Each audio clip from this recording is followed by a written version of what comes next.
You'd never feed your pup mystery meat or spoiled grocery store food, so why are those some of the most common protein sources in kibble today?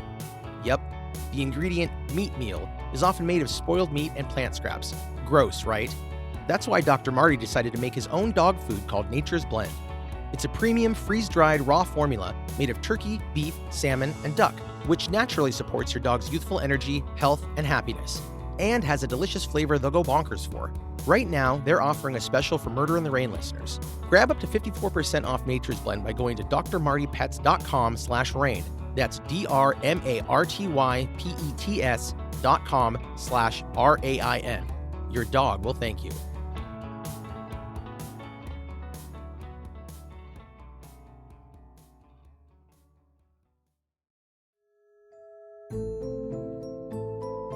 Oh, the weather outside is frightful, and so are the programs that you'll find on Topic, the streaming service for true crime fans. And sure, you're thinking, Alicia, I have a ton of streaming services already. Yeah, but do any of them offer you nothing but true crime stories from around the world like Topic does? Their high-quality international stories are unique and intriguing, so you aren't going to be finding the same cases you've heard over and over. Topic offers scripted shows and docuseries all inspired by real events. In my queue, the Sundance selection The Dark Heart, about a young investigator who loses herself in the case based on the Swedish bestseller. And then there's The Missing Children. This is the story of how almost 800 children and babies' bodies were discovered on the grounds of a home for unwed mothers. As one woman said, they now had a mass grave in the west of Ireland, and the nuns are involved. Be warned, this story is not only horrifying, but will have your blood boiling. Topic is the streaming service you need if you're a true crime head. Entertain your dark side. This holiday season, get all of this content for 50% off a yearly subscription. That's only $2.49 per month for the whole year. Use code HOLIDAY22 for 50% off. That's HOLIDAY and the number 22 for a year of streaming for just $29.99.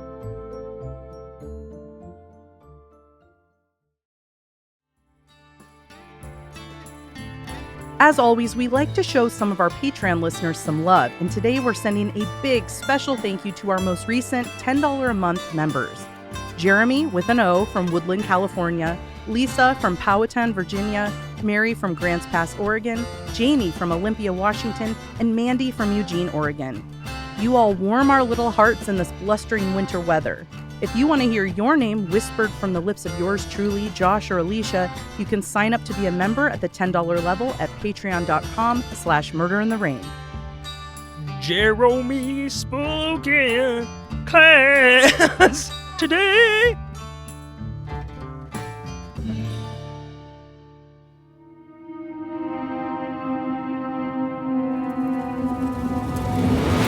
This is Murder in the Rain, where each week Emily Rowney, Alicia Holland, and Josh McCullough tell true crime stories of the Pacific Northwest. Murder in the Rain contains graphic content. Listener discretion is advised.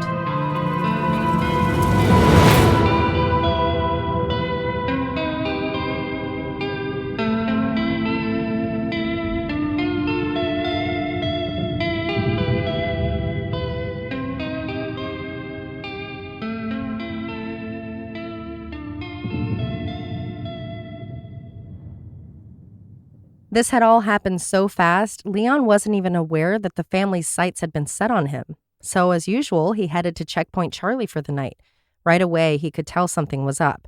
Pulling Leon aside, James talked to him, possibly about the rumors that had been created by Grant. Leon assured him he would never do anything that would compromise the safety of the organization or its mission. So certain was he that something bad was going to happen, Leon shared his fears with a camp sister. Hoping to escape whatever was coming his way, Leon tried to leave, saying he was going to the house in St. John's. Perhaps in hopes it would keep their violence at bay, Leon said he was planning on leaving for Seattle on the 28th. But Grant wanted to have a quick word with him before he left for the night, so he walked with him back towards the camp. On one of the surrounding paths, they encountered Tinnin, a family member. With a wooden staff of his own, he struck Leon, breaking his finger, a defensive wound, I would assume, before cutting his face and hitting his ribs 3 times. 15-year-old Leon couldn't believe his once friend was now beating him.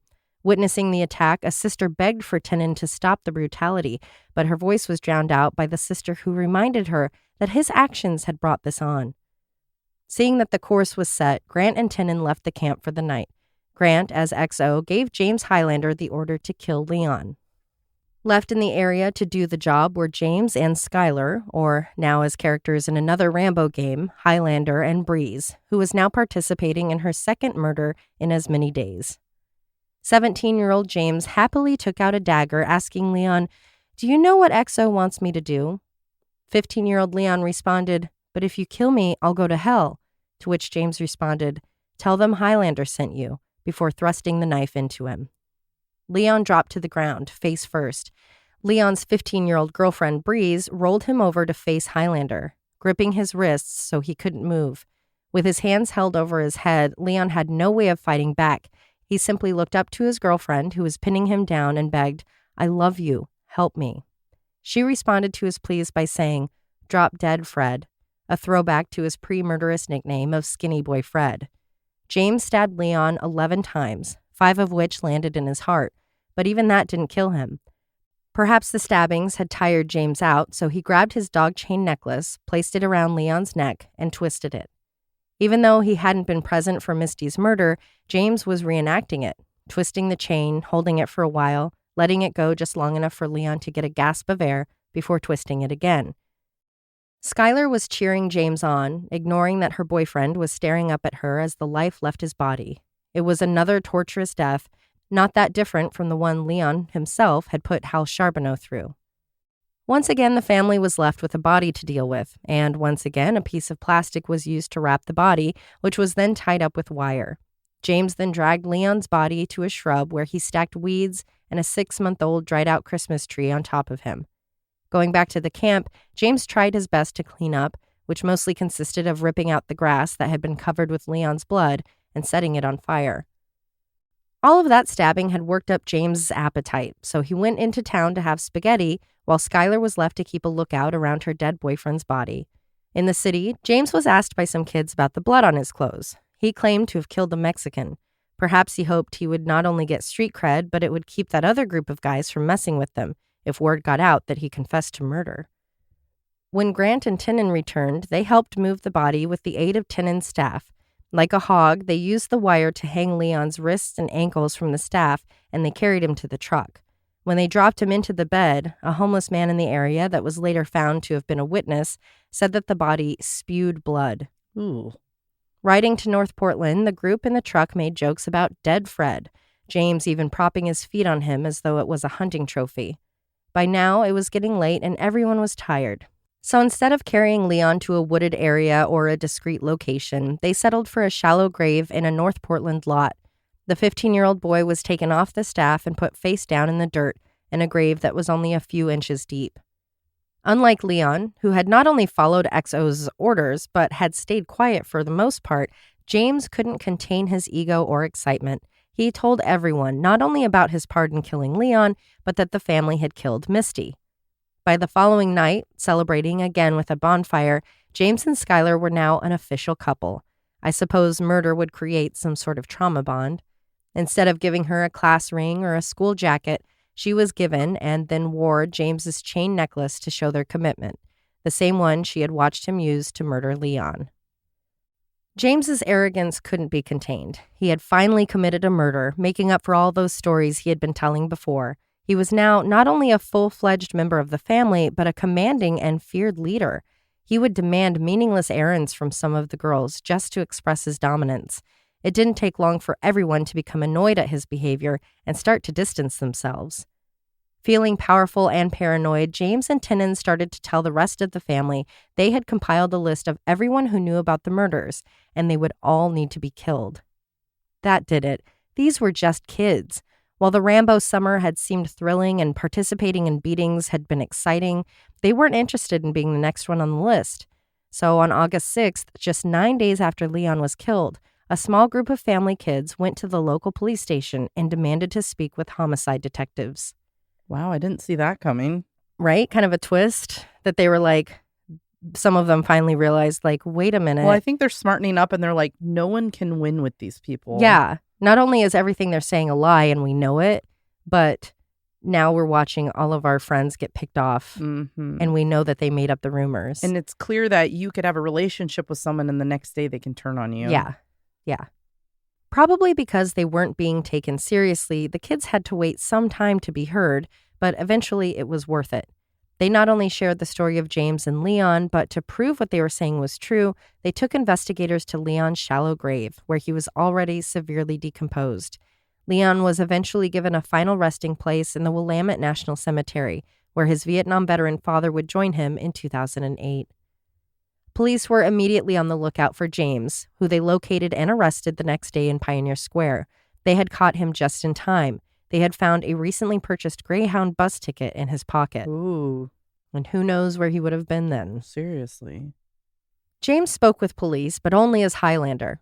While police felt he was not very bright and had no conscience whatsoever, they struggled to believe him when he claimed to have only been a witness to Leon's beating. Hoping to break him, they took him back to the camp and asked him to walk them through the events of that night. Feeling like this was all part of his operation within the Rambo games, James was all too happy to essentially rat out the family. Maybe not about the murder, but at least the location of where they were living and all of their belongings, which led officers to blood particles, bloody jeans, and a piece of chain, all of which they gathered as evidence. He's not very bright, is he? And isn't that like the biggest rule? You don't say where we are, and you don't talk to cops. And he's like, yeah, I'll do both. He was breaking quite a few rules. He got cocky. Yeah. Getting to play even more games for the operation, James offered to wear a wire during his next visit to the St. John's murder house, which he did. And as he left the house, police swarmed Grant as he had been pointed out by the family as the leader of not only the group, but the murders. And funny enough, James thought that wearing a wire was his way of being nice and getting away with murder. So he just walked away from the house. And it wasn't until he was a few blocks away that the police realized that he assumed he was out of their custody. They caught up with him and reminded him that's not the case.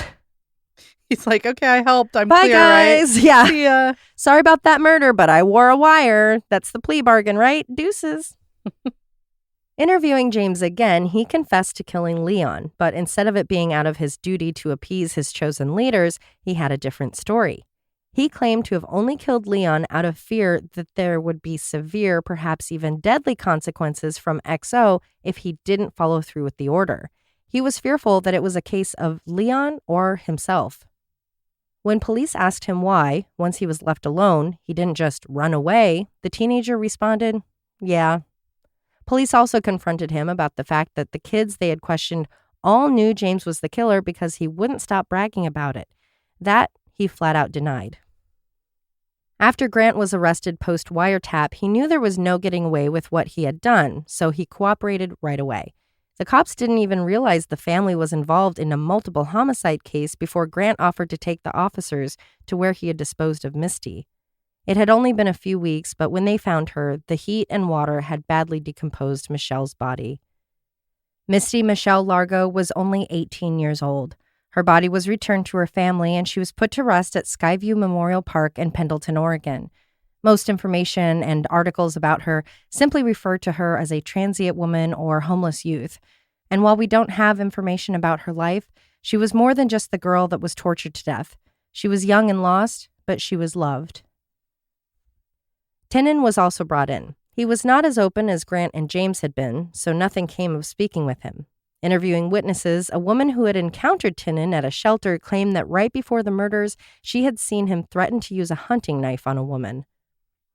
As the investigation came to an end, James Highlander Nelson was arrested for the murder of Michael Leon Stanton. Even though no deal had been made, James was shocked at his arrest. He assumed that since he had not only complied, confessed, and wore a wire, he wouldn't be facing any legal troubles, for stabbing a 15-year-old to death. On August 10th, 1992, Grant Charboneau was arrested. On Tuesday, November 23rd, 1993, his trial began.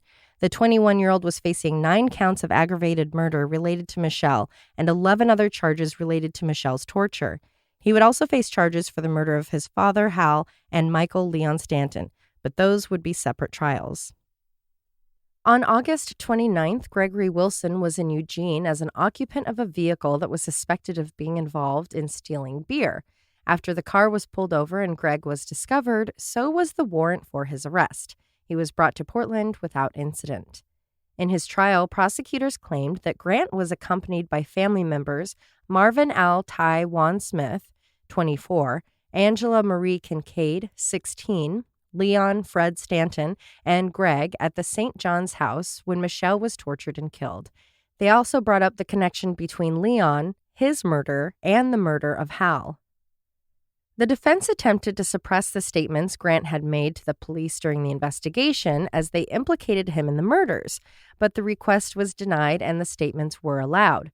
They made the point that while Grant was first being interviewed, there were vague statements made to him about being able to speak to a lawyer, responding to questions of, "Can I talk to my lawyer tonight?" with, "Yes, if you want, if you choose to do that." The detectives claimed it was Grant's unclear questions that had them confused.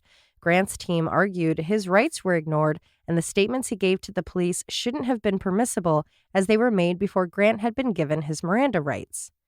Well, yeah, I'm sorry. When somebody brings up, when can I talk to my lawyer? Does that not allude to the fact that they want to be talking to their lawyer? I feel like if the word lawyer is said, they need to allow the... done. Like, why would you want to jeopardize your case? That always baffles my mind. I know. I get that you want to cut the corners and just get it and be like, yeah, this is the guy, but part of me wonders if they're just so amped up, like they're on the verge of being able to catch this guy. It'd be easier if he admits to it, that they get pissed. Yeah. Or they just don't care. They're like, oh, that won't matter.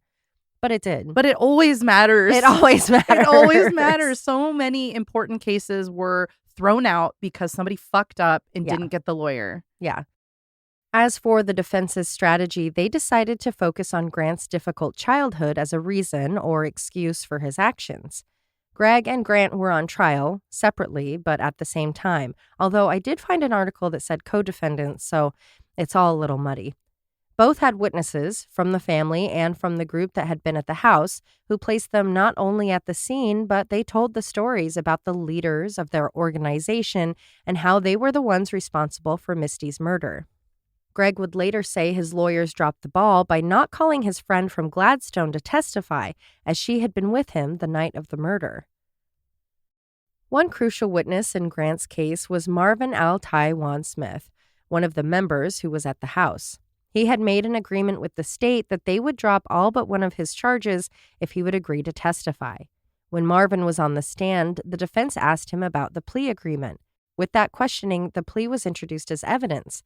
Speaking about the plea also presented an opportunity for the state to share that they felt Marvin's statements were viewed as being honest and truthful. The allowance of that statement, the honest and truthful part, would come into play later. In October 1993, both Grant and Gregory were found guilty of the aggravated murder of Melissa Misty Largo. Both were then sentenced to death, as capital punishment was still an option in Oregon at the time. 3 years later, in the summer of 1996, everyone was shocked when the Oregon Supreme Court overturned both Greg and Grant's sentences. Disclaimer, I am not a lawyer.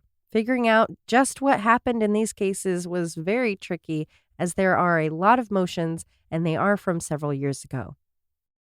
The flaw, as the court deemed it, surrounded the testimony of Marvin. His testimony provided crucial details of both cases, of which he was the only witness. In an opinion from Justice Susan Graber, she stated, "A witness's testimony or an exhibit may not explicitly and directly contain an opinion as to a trial witness's credibility." For Gregory Wilson, only the murder charge was reversed. The kidnapping, abuse of a corpse, and assault charges remained, as other witnesses besides Marvin had testified against him committing those crimes. Grant's earlier statements made while being interviewed would come up in 1996 during an appeal. Grant would claim he had asked to speak to a lawyer when the police started interviewing him. The prosecution claimed that Grant was vague about when he wanted to call a lawyer, and he continued to speak with the officers and even answered questions. Even after being read his Miranda rights, he talked, eventually making 317 statements that implicated him in the involvement of Misty's murder. On December 16th, Grant Charboneau was found guilty for his role in the torture and murder of Melissa Misty Largo, and after a few hours of deliberations, he was sentenced to the death penalty. Hearing the news, the executive officer hung his head and fell back in his seat. In February, he avoided a trial and admitted to his involvement in the death of his father, Harold, and family member, Leon. He remains behind bars at the Oregon State Penitentiary, with his death sentence being commuted to life. Okay, stay patient with me. After 2 months, I was finally able to contact one of the lawyers connected to Gregory Wilson's trials, and I was so hoping he could help me decipher this case info and help me better understand how all of this legal wrangling took 18 years. But unfortunately, when he reached out to his client, Greg denied him permission to speak with me about it. So here I go as a non-lawyer with the best explanation of what happened. Eventually, Greg was facing a third trial, which he petitioned. So how did it get that far? Well, in 1993, Greg was convicted for Melissa Misty Largo's murder, which included 9 counts of aggravated murder, 3 counts of kidnapping, and 1 count of murder, assault, and abuse of a corpse. That verdict landed him the later overturned death sentence. In 1997, there was a resentencing for the remaining convictions of kidnapping and assault. During this time, Greg sought post-conviction relief with a writ of habeas corpus. Those were denied. He continued serving those remaining sentences while awaiting a new trial for the murder charges. So you might be wondering, like I was, how this didn't all qualify for double jeopardy. Well, we'll get to that. So in August of 2000, Greg went to trial again to face 9 aggravated felony murder charges. The counts were as follows. Number 1, he was directly responsible for and intentionally killed Misty during a kidnapping. 2, same as above, but a first-degree kidnapping which caused physical injury. 3, same as above, but with the purpose of terrorizing. Number 4, intentionally killing Misty in the course of intentional torture. 5, that she was killed in an effort to conceal that she had been kidnapped. 6 and 7, again, that her murder was to cover a first-degree kidnapping. 8, that he killed Misty Largo to conceal a third-degree assault. And 9, that Misty was murdered without justification. Other lesser charges were involved within the felonies, like along with felony murder, there was attempted aggravated murder and attempted murder. I would have to assume those were maybe related to the multiple strangulations, beatings, and suffocations. The jury would also be aware that he had been convicted in his first trial for abuse of a corpse, kidnapping, and assault. Going in front of a jury yet again, Greg wasn't fond of the new law that had been put in place in 1997. It stated that juries couldn't decide on lesser offenses unless the greater ones were acquitted. Basically, they couldn't say he was guilty of the attempted murder before going through the intentional murder charges. It took days of deliberation, but the jury found Gregory Wilson not guilty on charges 4 through 8. The charges that said the murder was committed to cover up the assault and kidnappings. He was found guilty of the lesser charges related to those, though. As for the 9th charge, intentionally murdering Misty, he was acquitted, but found guilty for the attempted murder.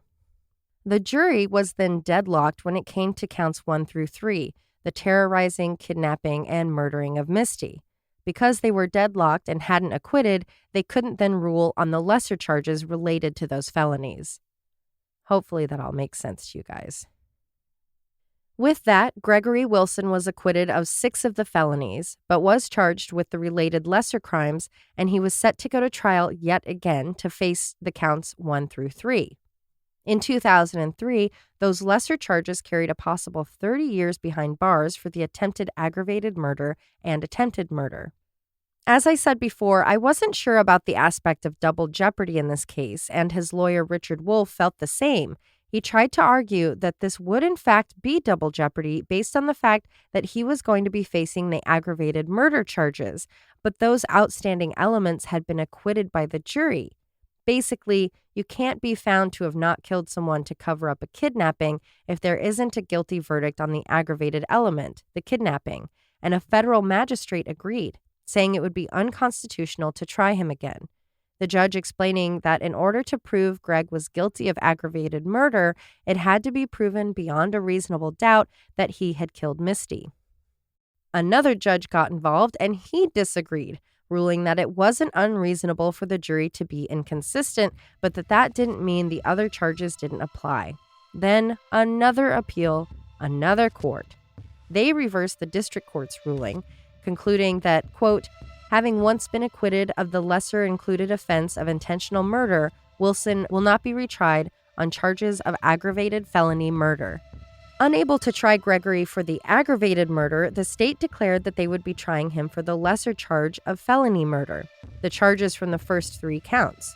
Removing the aggravated aspect removed the concern of double jeopardy.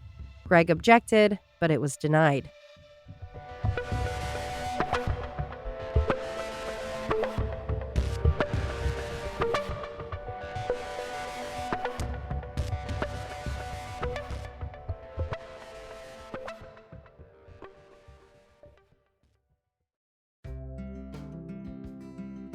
"30 million women are impacted by weakened or thinning hair. Going through it can feel lonely and frustrating. I never expected it to happen to me, but over the past few years, my hair has thinned dramatically. It made me feel sad, overwhelmed, and like part of my identity was gone with the hair I lost. I finally made the decision to do something to help, and that's how I found Nutrafol.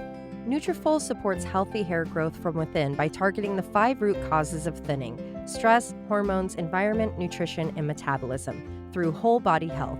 It's also the #1 dermatologist-recommended hair growth supplement, clinically shown to improve your hair growth, thickness, and visible scalp coverage. Nutrafol has 3 unique formulas to support women throughout all stages of life, including postpartum and menopause.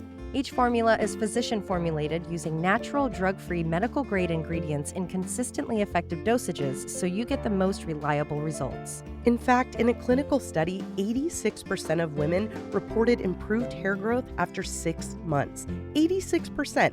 I'll take those odds. More than 3,000 top doctors and stylists recommend Nutrafol as an effective and high-quality solution for healthier hair. Now that all sounds great, but it's always better when you know someone who's tried it and can speak to their experience. I started taking Nutrafol a little over a month ago, and when I got my hair done last week, my stylist noticed that I've had a lot of new hair growth. That's exciting. You can grow thicker, healthier hair and support our show by going to Nutrafol.com and entering the promo code MurderInTheRain to save $15 off your first month subscription. This is their best offer anywhere, and it is only available to U.S. customers for a limited time. Plus, you can get free shipping on every order. Get $15 off at Nutrafol.com, spelled Nutrafol.com, and enter the promo code MurderInTheRain.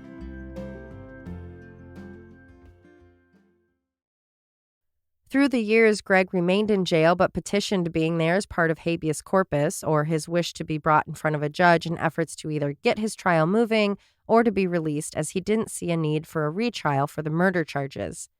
His petitions continued regarding double jeopardy and the way the juries were given directions about what charges they could find guilt in regarding the acquit first instructions. He also argued that the legal hoops were hindering his right to a speedy trial, and that the prosecution was using information that it had, quote, intentionally abandoned over 13 years prior. It took dozens of pages and plenty of referenced cases, but his petition was denied. A major factor being that Greg's concerns for double jeopardy hadn't been brought up in a previous petition, so Greg received this from the court. For the reasons set forth, the petition under 28 U.S.C. 2241 for writ of habeas corpus is denied, and this case is dismissed. It is so ordered. In 2009, it was looking like Greg was headed to a third trial. If it had taken place, his attorney was going to argue that Grant was the one who was concerned about Misty learning about or spreading the word regarding Hal's murder, so he ordered her to be killed. Greg hadn't had anything to do with Misty, Hal, or Leon, so he was not guilty of her murder. Before that third trial could begin, in February 2010, Gregory Wilson took a plea deal, no contest to manslaughter. After 18 years of him being charged, tried, held, sentenced, there was finally more justice for Misty. So at least he saved everyone from going through the trial and subsequent paperwork. Robert Lineweber, Multnomah County Deputy DA at the time, said, quote, "That was a motivator, I think, for everybody. It has been a long and thoroughly reviewed case through the appellate process." In the end, Greg Whispers C.O. Wilson was given 21 years. At that time, he had already served 17, and he was released just a few years later. Once out of prison, he tried to make things better for his community, even becoming a motivational speaker. But, as you may recall from the first episode, things took a turn last year in Redmond when he pulled out that pocket knife. Josh, I would love to hear your thoughts on him doing his time, then being charged with a Measure 11 crime for the stabbing, which didn't even send the victims to the hospital, and now he's currently serving a 17.5-year sentence. You know, they were able to say, you know, he served all these years for a murder, and now here he's out for just a few years and he's harming people again. Mm-hmm.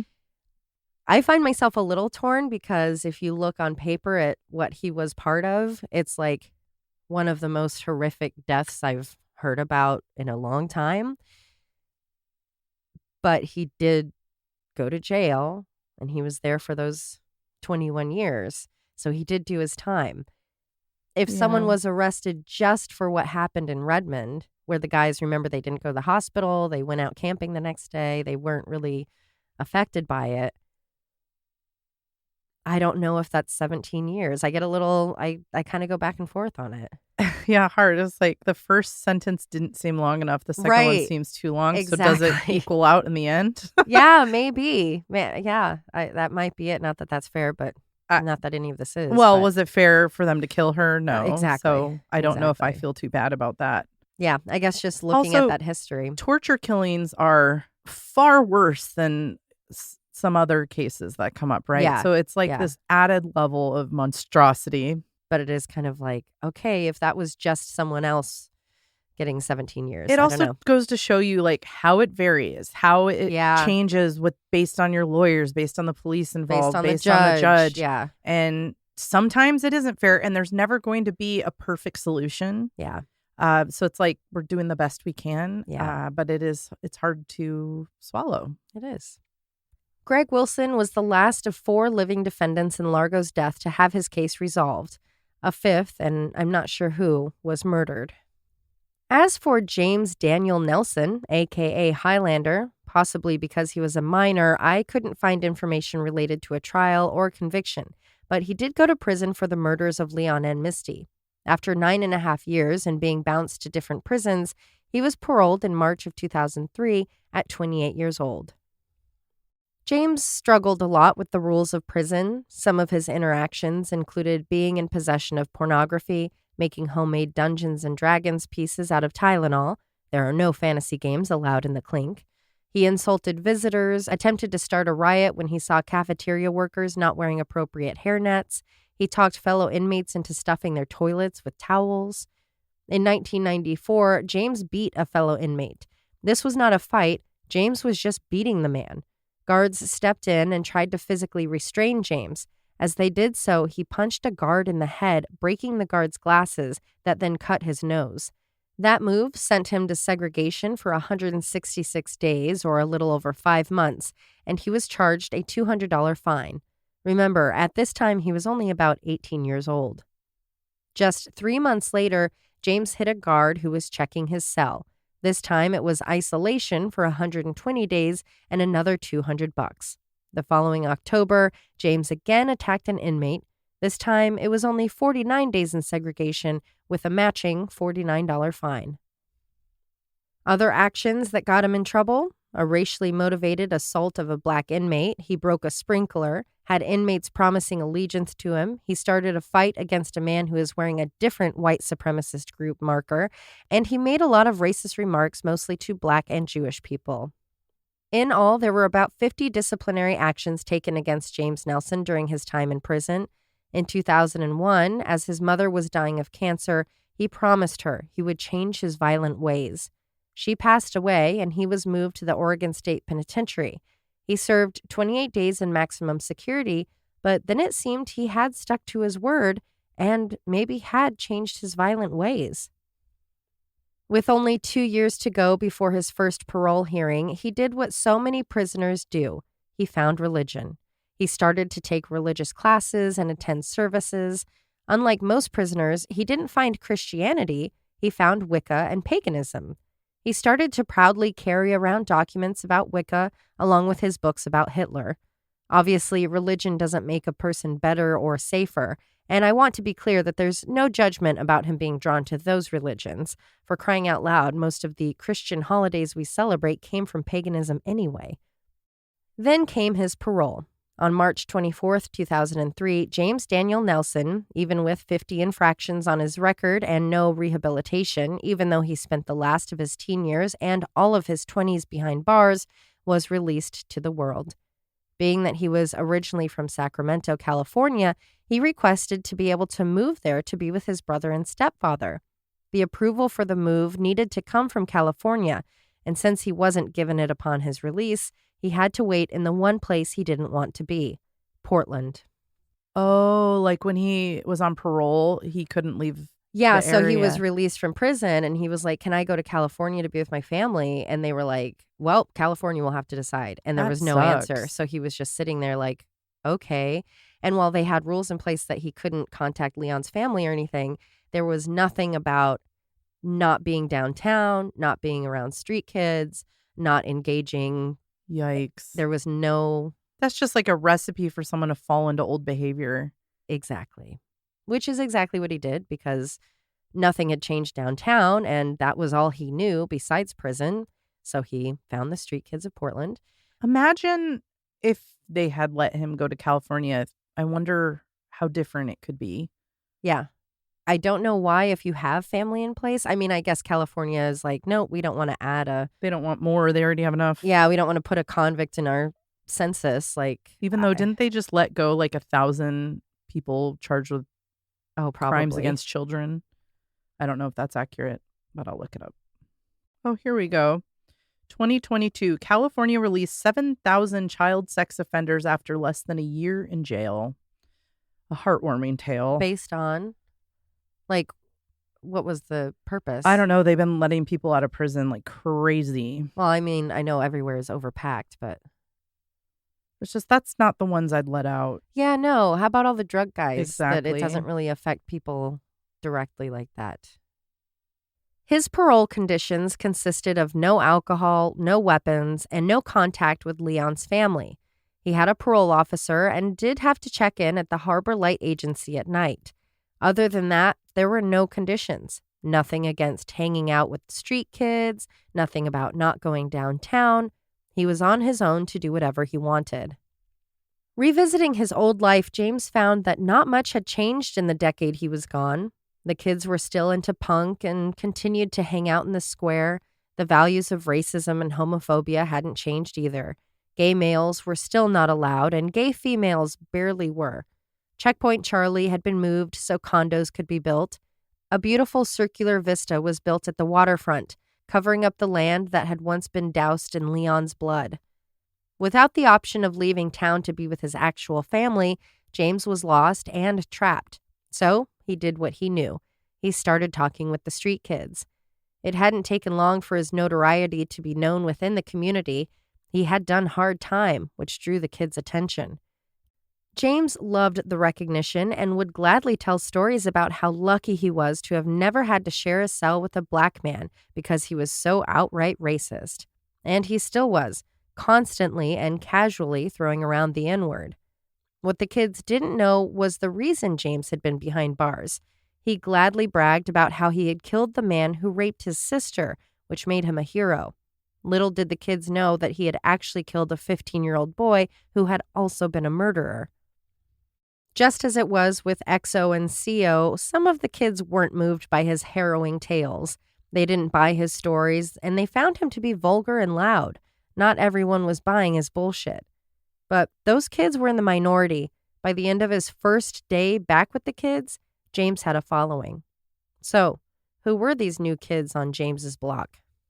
There was 17-year-old Carl Alsop, who went by Wreath. Much like James, Carl struggled with truth and reality. He too bragged about being a murderer, which wasn't true. His mother had been a police officer in Texas. When abuse issues arose in the home, he was placed in foster care. When that temporary placement ended, the abuse started to come from Carl as he began to target his brother. During one of these incidents, Carl's mother called the police and had him arrested. Soon his behavior turned into him running away frequently. Hoping to start fresh, Carl, his brother, and mother moved to the Portland suburb of Lake Oswego. Then there was Sarah, who was a 20-year-old who went by Akasha. She met James in the new camp just a few days after getting out of jail herself. They were soon a couple, as much as there could be one in their setting. 2 other kids joined them, and James quickly dubbed the group the family. James was no longer Highlander. If it was a family member speaking to him, he would go by Dad. If they were doing serious business, he was now to be regarded as Thanatos, based on Thanatos, the Greek god of death. Now that Grant and Greg were out of the picture, James could be the leader he always pined to be. The energy was cult-like from the start. Those involved would later say he was like a Charles Manson figure. It had been alleged that he would force the kids to do military-like drills. They would have to stand at attention before him. He would test them often. One of his favorite tactics was to tell them a secret he had made up just to see if the information would get back to him, showing if they had been loyal and quiet or if they had run their mouths. The family quickly grew. Joshua Brown Lennon, a.k.a. Scooby, joined. He had already served time for assault with a knife and was involved in methamphetamine use and sales. Other members included Cassandra Hale, who went by Juliet. Danielle Cox was Shadow Cat. Jimmy Stewart was Neo. Sarah Castor was Valkyrie. Stephen Pierce, Gambit. Corey Dennison, Twix. Heidi Keller, Little Twix. Crystal Elliott was Spitfire. Crystal Grace was Jade. And Crystal Ivy was Nyx. James loved being at the top and quickly started to emulate behaviors he had learned from his former family members. For example, he started a rumor that one of the kids was in possession of a social security number belonging to another family member, and the thief was planning on getting a credit card in their name. At the same time, 2 family members that were known to be in a relationship were flirting with other people. The credit card and infidelity were all punishable by death according to the family rules.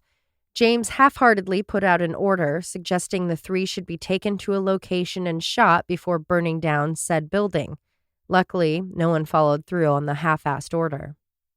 Then, in 2002, a new member would find herself in James Nelson's sights and would pay dearly for her perceived disloyalty.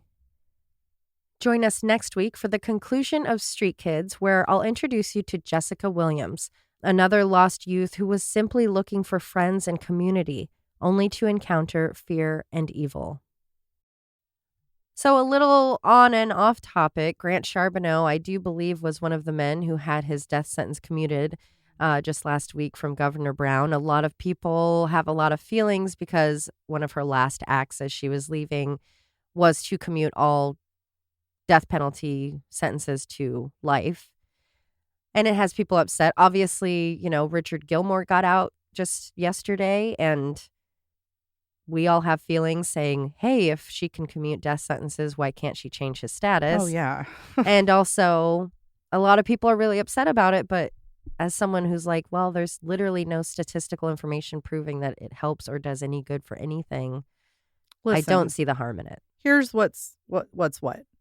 It was bound to happen. Washington did it. Oregon was going to do it. We were all aware it was going to happen. She did it as her last act to be probably remembered. What's different, though, because our governor, they were not going to proceed with any of those death penalties anyway. Right. They were on death row. They were already put back into general population because of, I think that happened last year, just Right. the COVID stuff. Right. They were just going to sit there anyway. They weren't going to be put to death until maybe 10 years from now if we happen to get another governor who's on the other side of things. But Right. this is not a surprise. It would kind of make more sense if she had done it if someone else had been elected. Yeah, like that if would the be red like, governor. oh, okay. Yeah. But yeah, I mean, we haven't had the death penalty for decades now.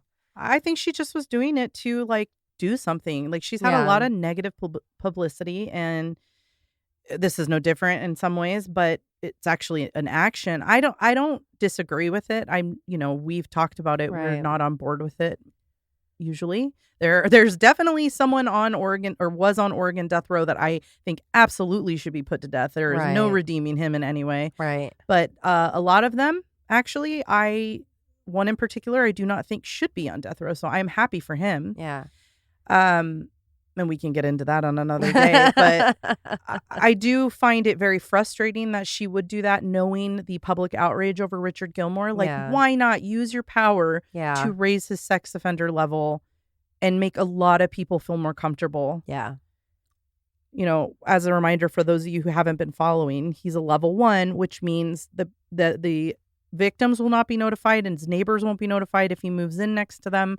Like, this is someone who only has to register for a few months. Yeah. When he was a serial rapist. So how does she make these decisions? I don't know. Yeah. And touching on that, you know, I want to say kudos to you because you brought a lot of attention to his case, and we've received a lot of people reaching out to us, just shocked to learn of it because even though it's on the news, it's like, you know, not everybody watches the nightly news, and I don't. and you know, so you found that and you were like, this people need to know about this. So I want to say kudos to you for that. Thank you. I actually, I'm sorry I don't know your name, but it's actually thanks to a TikTok follower who tagged me Really? in a video asking about it. And then Wow. I saw another true crime creator, Crime with Court, Court with a K, I believe, on TikTok. She's great, and her and I do similar videos, and she covered it a couple days before I officially decided to do it as an episode. Right. So it was a joint effort, and That's thank you cool. for like picking up and joining in and Oh, getting yeah, out there since teamwork. I'm stuck behind a computer until 5:00. So I really appreciate everyone's help on that and spreading the word. And please continue to share the stories, Yeah. share the TikTok videos. If you haven't gone to my TikTok, I did a 3-part series on it. Some of them are very viral. Thank God. That means a lot of Portland people are going to see them. Yeah. And we have an Instagram up that you can share as well. But people need to know who he is because he is dangerous. He's 63 years old, but That's not that old. I know, and a lot of people have done a lot of shitty things at 63 years Yeah. old. And let's say, guys, 63 in Hollywood doesn't look that old, does Yeah. it? They look like someone like Tom Cruise who can do action movies. Yeah. Like, he is still a very capable person. And he looks very fit. because he was a runner. Yeah. But I mean, it's like, I imagine he spent a lot of time in the gym or doing, you know, in the Yeah. yard or whatever.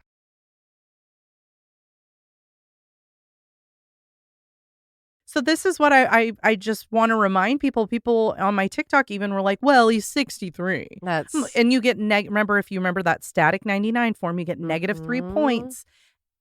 I think that's silly. I Josh's think it should dad be is bumped in up. his mid-70s. Yeah, my dad will be 80, I think, next year. Late yeah. 70s. Yeah, he'll be 80. And he literally plays tennis every day. Yeah. And he comes over, and you would not think he was almost 80 at Plenty all. of 63-year-olds are capable of violence Yeah. and getting boners. So you guys got to share his And picture. remember, he became more violent when he couldn't get an erection. So Mhm. being older, that's more likely to be the case.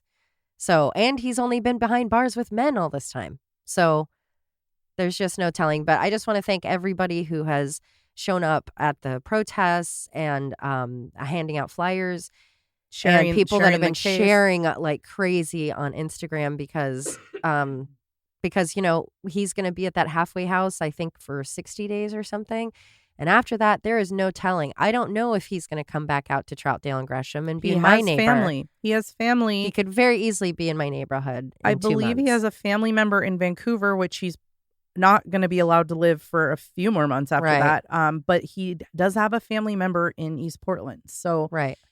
this is really important. If you have, shout out to, we had a 17-year-old girl reach out to me on my personal Instagram.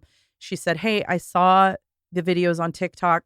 I walk alone. I'm scared. What should I do? She needed some examples of what to do. And I said, can you find someone to walk with you? If not, can you take the bus for the majority of that trip so you're at least around other people? Right. If you absolutely can't do that, you need to arm yourself with some sort of defense. Like if it's a birdie, Yeah. if it's a keychain, our kitty keychain, so Mhm. anything. And I love that she reached out, and I know there's probably other teenagers out there who And it's also wanna ask those horrifying. things. Yeah, but you need to tell the people in your life, like, Yeah. always always tell someone where you're going if you're going to be alone. And Yeah. just practice safe measures. And I really hope we take care of each other. Yeah. So keep spreading the word about Richard Gilmore because, this isn't something that just ends with him getting out of prison. And, of course, our thoughts to Tiffany and the other survivors. I know yesterday had to be incredibly difficult. There were a lot of tears, giving out flyers and stuff. And just thinking about them because I can't imagine the fear and anger they must be feeling. So I would also like to say that my dad is not a danger to the community. no, not even close. But I wouldn't want to grapple with him. He's a spry young man. The number makes people say, oh, he's old or whatever. And the appearance of that age can also be very disarming too. Yeah. Like I wouldn't be surprised if Richard Gilmore grew a beard because he has all gray hair. And maybe dressed old. Yeah. So it would kind of change his face a little from what people kind of know from those now. eyes and are unmistakable. Dead shark eyes. Monster eyes. Though there's a shot of, I think it's the 2008, either 2007 or 2008 parole hearing where Tiffany is talking in profile and he is sitting facing the camera, and the look in his eyes I just can't get out of my head. Yeah. Terrible.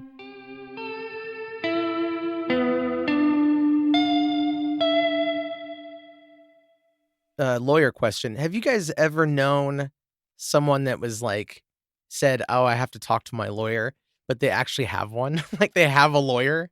Not like just someone that they have to find? They just have someone on retainer. That's so cool. We need one. We probably will need one soon. Well, not for anything like any pending cases, but to interpret legal stuff, right? Yeah. Jargon. If any of our listeners are a legal person and you want to be our liaison and you actually have a degree, hit us up. Yeah. Gmail us, murderintherain@gmail.com. Yeah, they're preferably hard. Those things are hard to read. In criminal justice. What's an appellant? Well, especially Is that this. a bird? Oh my God. And once again, a piece of plastic. A piece of plastic. Ooh, I love a piece of plastic. It's about the blood on his closed. I did it fuck again. Are you talking about? I did it again with my D. You and your D. As I said before, I wasn't sure about the aspect of jubble departy. Pew, pew, pew, pew. You found the jubble departy. I always thought she was very pretty. Yes. I agree. As an actress, she's very pretty. It gave me hope that I too could be an actress one day. Wait, that's Sandra Bullock, isn't it? No, that's Murder by Numbers. Well, Sandra Bullock is also in it. Yeah. Oh, okay. Oh, yeah. She's the assistant. McConaughey's Yeah. wife. Oh, I didn't realize that. Not Ashley Judd was in Ashley it too. Judd is McConaughey's wife. Yes. And Sandra Bullock is the assistant lady. Right. Well, not assistant lady. She's also an attorney. Coming back to me She's now. like a Harvard law person. I Yeah, think. but she's like, I'll assist you on this. I mean, oh yeah, but yeah. She was the assistant She's lawyer. yeah, but They were She was still in collaborating. school. that's true. She was still in school. She's still in school. That's All true. right, move I'm sorry. on. I'm sorry. Great verdict in that movie. Please, you can go ahead and call me Danny. Oh my God, It's Danny! been of so course. long. It's been a while. Danny Roll it, boy. Danny. Oh, Danny boy. Oh, Danny boy, the pipes are calling.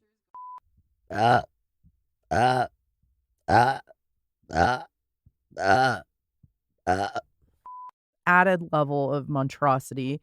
So, Yeah. monstrosity. Just take that out. I don't care. They're in prison. They can use their memories. Murder in the Rain is a Cascade Media production, written and hosted by Emily Rowney, Alicia Holland, and Josh McCullough, edited by Josh McCullough. You can always contact us at murderintherain@gmail.com or through our website, murderintherain.com. If you just can't get enough of Murder in the Rain, for as little as $5 a month, you'll have exclusive access to bonus episodes at patreon.com. You can find us on all of the socials, and for more true crime, follow @M_Murder in the Rain on TikTok, and you can also listen to Alicia and Josh on their other show, Always Be My Sisters. And suck my balls.